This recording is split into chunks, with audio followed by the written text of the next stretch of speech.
बिस्मिल्लाहिर्रहमानिर्रहीम 10th class unit 2 lecture number 2C1 theory of quadratic equation. Exercise हम इसमें 2.3 discuss करेंगे स्मार्ट सिलेबस का, जिसके अंदर क्वेश्चन नंबर 1 के 3 पार्ट्स हैं, क्वेश्चन नंबर 2 का एक ही पार्ट है, क्वेश्चन नंबर 3 का भी एक ही पार्ट है, क्वेश्चन नंबर 4 का भी एक ही पार्ट है और 5 के 2 पार्ट्स हैं और 6 के भी 1 पार्ट है। तो आज हम इस लेक्चर में कोशिश करेंगे कि at least question number 1, question number 2 और क्वेश्चन नंबर 3 जो उनसे हम इसको डिस्कस करें, ठीक है। तो क्वेश्चन नंबर 1 का जो 1 में ये कहा गया है कि विदाउट सॉल्विंग यानी सॉल्व किए बगैर find the sum and the product of the roots of the following quadratic equation. Quadratic equations दी गई हैं, हमने उनका सम भी, उनके रूट्स का सम और उनके रूट्स का प्रोडक्ट हमने बताना है। तो सबसे पहले पार्ट नंबर 1 डिस्कस करते हैं। फर्स्ट पार्ट में कहता है कि एक क्वाड्रेटिक इक्वेशन लिखी हुई है x square minus 5x plus 3 equals to 0, ठीक है। जो हमने फर्स्ट सबसे पहले जो बात बतानी है वो ये है कि हमने रूट्स को जो सा सपोज करना है। लेट, हम लिखेंगे यहाँ पे let alpha beta be the roots of the equation, roots of the equation. ये जो इक्वेशन है उसके क्या है, रूट्स हैं, ठीक है। अब यहाँ पर जो a की वैल्यू क्या है हेयर हम लिखेंगे, अगर हम इस इक्वेशन को कंपैरिजन करें जो स्टैंडर्ड फॉर्म के साथ, तो स्टैंडर्ड फॉर्म हमारे पास क्या थी, वो थी ax square plus bx plus c equals to 0। यानी इस इक्वेशन को अगर स्टैंडर्ड फॉर्म की इक्वेशन के साथ कंपैरिजन करें तो एक्स स्क्वायर का जो कोफिशिएंट है वो क्या है 1, तो वो a की वैल्यू हो जाएगी 1 के इक्वल, और x का कोफिशिएंट b है और यहाँ पे x का कोफिशिएंट क्या है -5, तो b की वैल्यू हमारे पास आ जाएगी दैट इज़ -5, और c जो सा कांस्टेंट वैल्यू हमारे पास वो क्या है 3। तो हमने क्या करना है, सम ऑफ रूट्स बताना है और प्रोडक्ट ऑफ रूट्स। तो सम ऑफ रूट्स जैसा कि हमने कहा कि alpha beta be the roots of the equation, तो इसका मतलब कि अल्फ़ा प्लस बीटा यानी सम, उसका फार्मूला हमें आता है माइनस बी ओवर ए। तो अल्फ़ा प्लस बीटा यानी सम ऑफ रूट्स माइनस बी की वैल्यू कितनी है -5 और ए की वैल्यू कितनी है 1, तो सम ऑफ रूट्स जो सा हमारे पास आ गया वो आ गया 5। उसके बाद हमने क्या बताना है, प्रोडक्ट ऑफ रूट्स, यानी अल्फ़ा बीटा वो होता है सी ओवर ए। तो अल्फ़ा बीटा सी की वैल्यू क्या है हमारे पास 3 और ए की वैल्यू क्या है 1, तो इस तरह से प्रोडक्ट ऑफ रूट्स क्या आ जाएगा हमारे पास 3। और ये हमारे क्या थे, रिक्वायर्ड रिजल्ट थे। हमने यही मालूम करना था कि सम ऑफ रूट्स हमने बताना था और प्रोडक्ट ऑफ रूट्स हमने बताना था, राइट। तो ये हमने इस तरह से इसको फर्स्ट पार्ट का हमने मालूम कर लिया। उसके बाद जो सा है क्वेश्चन नंबर 1 का सेकंड पार्ट, एक क्वाड्रेटिक इक्वेशन लिखी है हमारे पास 3x के plus 7x minus 11 equal to 0, ठीक है। तो हमने उसी तरह से कहना let alpha beta be the roots of the equation, roots of the equation, ठीक है। तो हमारे पास हेयर ए की वैल्यू हमारे पास क्या होगी, एक्स स्क्वायर का जो कोफिशिएंट है वो हमारे पास ए की वैल्यू है और x का कोफिशिएंट हमारे पास b की वैल्यू है और ये हमारे पास कांस्टेंट टर्म -11 आ गए, ठीक है। अब हमने क्या बताना है, sum of roots and product of roots बताना है। मीन सम ऑफ रूट में अल्फ़ा प्लस बीटा और सम ऑफ रूट्स क्या होता है -b ओवर a। तो alpha plus beta is equals to -b की वैल्यू कितनी है 7 और a की वैल्यू है 3, तो ये हमारे पास अल्फ़ा प्लस बीटा आ गया। प्रोडक्ट ऑफ रूट्स हम जानते हैं वो इक्वल टू होता है सी ओवर ए होता है, तो फिर alpha beta that is equals to C की वैल्यू हमारे पास -11 है और ए की वैल्यू हमारे पास 3 है, तो ये हमारे पास आंसर आ गया, जिसमें हमने ये सम ऑफ रूट्स भी फाइंड कर लिया और प्रोडक्ट ऑफ रूट्स भी फाइंड कर लिया, ठीक है। अब उसके बाद जो सा है सेकेंड पार्ट के बाद फोर्थ पार्ट लिखा हुआ है, ठीक है। हम फोर्थ पार्ट डिस्कस कर लेते हैं इसी तरह से।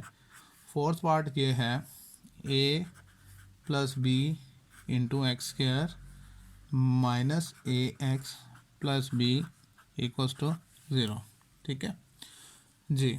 स्टार्ट वैसे ही करेंगे कि let alpha beta be the roots of the equation, roots of the equation. ठीक है, तो हेयर ए की वैल्यू आपके पास क्या होगी, ए प्लस बी। ठीक है, और बी की वैल्यू हमारे पास क्या होगी, माइनस ए, और सी की वैल्यू हमारे पास क्या होगी, बी। ठीक है, तो सबसे पहले सम ऑफ रूट्स हमने बताना है, यानी अल्फ़ा प्लस बीटा, और वो इक्वल टू होता है माइनस बी ओवर ए। वैल्यूज पुट करते हैं, स्पेस थोड़ी यहीं पे कर लेते हैं, माइनस यहाँ आ जाएगा, और बी की वैल्यू हमारे पास क्या है, माइनस ए, और ए की वैल्यू क्या है, ए प्लस बी। तो हम लिख सकते हैं कि सम ऑफ रूट्स जो सा है वो इक्वल टू हो जाएगा minus minus plus a over a plus b. Product of roots, तो अल्फ़ा बीटा वो होता है c over a. Values put कर लेते हैं, यहाँ पर सी हमारे पास बी है और ए की वैल्यू है ए प्लस बी, तो जिसको हम यहाँ पे लिख सकते हैं कि product of roots equal to b over a plus b. तो हमें क्या क्या रिक्वायर्ड था, एक तो सम ऑफ रूट्स रिक्वायर्ड था और एक प्रोडक्ट ऑफ रूट्स रिक्वायर्ड था। ठीक है, तो इस तरह से हमने क्वेश्चन नंबर 1 में without solving sum of roots और प्रोडक्ट ऑफ रूट्स हमने फाइंड किया। क्वेश्चन नंबर 2 में आपसे ये कहता है कि फाइंड द वैल्यू ऑफ के। तो एक चीज़ तो कंफर्म हो गई, हमने के की वैल्यू फाइंड करनी है। ठीक है, दूसरी बात कहता है कि if sum of the roots of the equation, ये जो इक्वेशन है इसका जो रूट्स का सम जोन सा है इज़ ट्वाइस, वो डबल है, दो गुना है the product of the roots, इसी इक्वेशन के प्रोडक्ट से जो सम ऑफ रूट्स हैं वो इससे 2 टाइम्स ज़्यादा है। ठीक है, तो हमारे पास जो इक्वेशन गिवन है, मतलब लिखा 2k² minus 3x plus 4k equals to 0। ठीक है, सेम वैसे ही let alpha beta be the roots of the equation, be the roots of the equation. ये जो इक्वेशन गिवन है हम फर्ज कर लेते हैं कि अल्फ़ा बीटा के रूट्स हैं, तो फिर इस क्वाड्रेटिक इक्वेशन में ए की वैल्यू हमारे पास क्या है, x² का कोफिशिएंट 2k है तो ए की वैल्यू 2k होगी, x का कोफिशिएंट -3 है, ये b की वैल्यू -3 आ गई, और ये जौन सा है ये c की वैल्यू दैट इज़ 4k। अब हमने क्या फाइंड करना है, सम ऑफ रूट्स फाइंड करना है, यानी अल्फ़ा प्लस बीटा, और वो इक्वल होता है माइनस बी ओवर ए के। ठीक है, अब वैल्यूज पुट करें, माइनस ये ऐसे आ गया फार्मूले के मुताबिक, और b की वैल्यू -3 और a की वैल्यू हमारे पास 2k। तो सम ऑफ रूट्स हम बता सकते हैं कि अल्फ़ा बीटा हमारे पास क्या है, 3/2k आ गया। इसके बाद product of roots alpha beta वो इक्वल टू होता है c ओवर ए। c हमारे पास है 4k और a है हमारे पास 2k। अब यहाँ पर देखें जौन सा है ये 2 से कट गया, 2 1 2 2, तो क्या आ गया हमारे पास, अल्फ़ा बीटा वो 2 आ जाएगा। ठीक है, अच्छा अब according to the given condition यहाँ लिखते हैं, according to the given condition, ये सबसे ज़्यादा इम्पॉर्टेंट पॉइंट है यहाँ पर। अब कंडीशन क्या थी, कंडीशन ये थी, उसने क्या कहा था कि sum of the roots of the equation, ये जो इक्वेशन है इसका सम ऑफ रूट्स, तो सम ऑफ रूट्स कौन क्या है, alpha plus beta is equal to 3/2k। Sum of roots के बारे में कहता है इज़ ट्वाइस, ये डबल है किससे, the product of the roots, product of roots के ऑफ द इक्वेशन से। तो हम क्या करेंगे, हम तो ये चाहते हैं कि अल्फ़ा सम ऑफ रूट्स उसको बराबर करें प्रोडक्ट ऑफ रूट्स के, इक्वल टू करें, लेकिन गिवन में क्या कहा था, कहता है sum of the roots of the equation is twice, ये जो सा है सम ऑफ रूट्स ये ट्वाइस है product of the roots of the equation से। तो हम तो इक्वल करना चाहते हैं, इक्वल तो तभी होगा कि ये अगर ट्वाइस है तो इसको 2 से अगर मल्टीप्लाई कर दें तब ये जाके क्या हो जाएगा, इक्वल हो जाएगा। समझ में आ रही है, क्या कहता है, sum of the roots of the equation is twice the product of the roots, यानी प्रोडक्ट ऑफ द रूट्स से सम ऑफ रूट्स कौन सा है वो ट्वाइस है, तो हम तो प्रोडक्ट के इक्वल लाना चाहते हैं, इसको 2 से मल्टीप्लाई कर दें। अब इनकी वैल्यूज पुट कर देते हैं, अल्फ़ा प्लस बीटा की वैल्यू क्या है 3/2 k is equals to 2 into alpha beta की वैल्यू क्या है 2, तो ये हो जाएगा 3 is equals to 2 to the 4 और 2 के यहाँ नीचे डिवाइड हो रहा था, इधर आकर मल्टीप्लाई हो जाएगा। तो 3 is equals to 4 to the 8 के 8 मल्टीप्लाई हो रहा है, उसका जो डिवाइड हो जाएगा, तो 3/8 जो सा है वो के की वैल्यू आ गई। समझ में आ गई। क्वेश्चन नंबर जो नेक्स्ट है, क्वेश्चन नंबर 3 का फर्स्ट पार्ट, क्वेश्चन नंबर 3 हम कर रहे हैं, उसका फर्स्ट पार्ट देखें। कहता है कि sum of the squares of the roots of the equation is 2। ठीक है, सोल्यूशन में मैं फिर आगे समझाता हूँ आपको। सोल्यूशन में इक्वेशन गिवन है 4kx² plus 3kx minus 8 equal to 0 हो गया। ठीक है, वैसे स्टार्ट करेंगे। सबसे पहले तो हम कहेंगे let alpha beta be the roots of the equation, be the roots of the equation. इस इक्वेशन के ये क्या है, रूट्स हैं। तो यहाँ पर ए की वैल्यू हमारे पास क्या होगी, एक्स के का कोफिशिएंट 4k है, बी की वैल्यू क्या होगी 3k और सी की वैल्यू हमारे पास आ गई -8।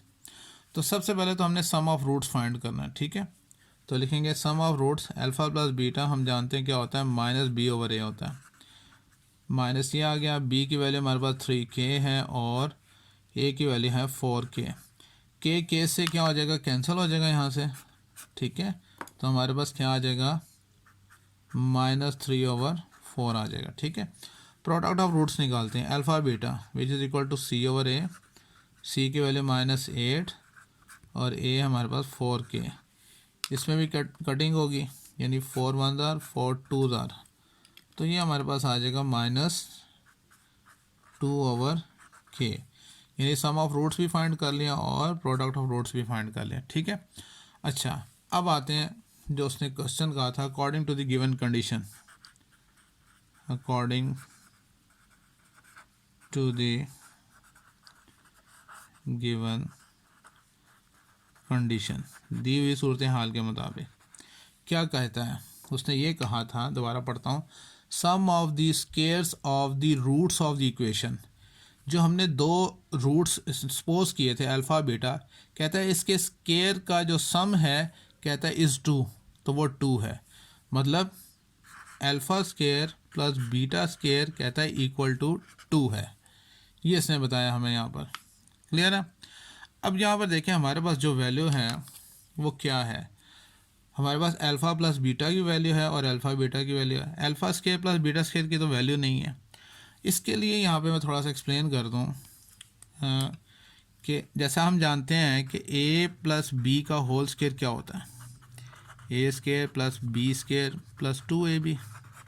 ठीक है, इसी तरह से अल्फ़ा प्लस बीटा का होल स्क्वायर क्या होगा, alpha square plus beta square plus 2 alpha beta होगा। ऐसे ही होगा। अगर मैं इसको इस तरफ ले आऊँ, मतलब यहाँ पे लिखूँ अल्फ़ा प्लस बीटा का होल स्क्वायर और ये प्लस इधर आके क्या हो जाएगा -2 अल्फ़ा बीटा। अब ये इक्वल टू किसके रह जाएगा, alpha square plus beta square के इक्वल रह जाएगा। यानी अब मैं alpha square plus beta square की जगह ये लिख सकता हूँ, मतलब alpha square plus beta square equal to 2 है, तो alpha square plus beta square equal to किसके है, अल्फ़ा प्लस बीटा का होल स्क्वायर। यानी यहाँ लिखूँगा अल्फ़ा प्लस बीटा का होल स्क्वायर -2 अल्फ़ा बीटा और इक्वल टू क्या आ जाएगा 2 आ जाएगा। यानी alpha square plus beta square की जगह हम लिख सकते हैं अल्फ़ा प्लस बीटा का होल स्क्वायर -2 अल्फ़ा बीटा। अब हम इसकी जस्ट वैल्यू पुट कर देंगे। अल्फ़ा प्लस बीटा की वैल्यू कितनी है -3/4, तो यहाँ पे लिखें -3/4 का होल स्क्वायर -2 अल्फ़ा बीटा कितना है -2/k is equals to 2।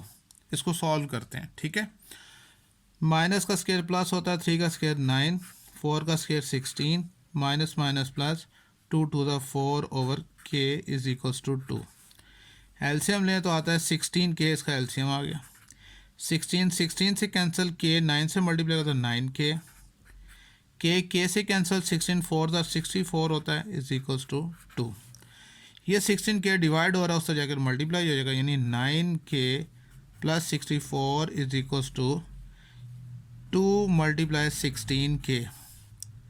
Next step में यहाँ पे हम साइड पे करते हैं और यहाँ पर स्केल की मदद से थोड़ा सा लाइन ड्रॉ कर लेते हैं ताकि क्लियर हो जाए। ठीक है, तो आप देखें यहाँ पर, तो ये हो जाएगा 9K plus 64 is equal to 32K।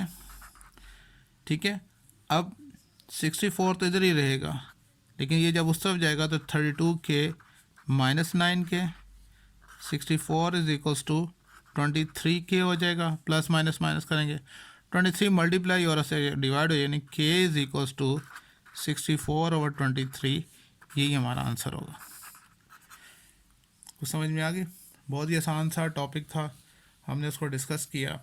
आज के लेक्चर में हमने आज एक्सरसाइज 2.3 के 3 क्वेश्चंस हमने डिस्कस किए हैं। ठीक है, इसके बाद इंशाल्लाह जो नेक्स्ट लेक्चर होगा, लेक्चर 2C2, उसके अंदर हम क्वेश्चन नंबर 4, 5 और 6 को डिस्कस करेंगे। ओके, अल्लाह हाफिज़।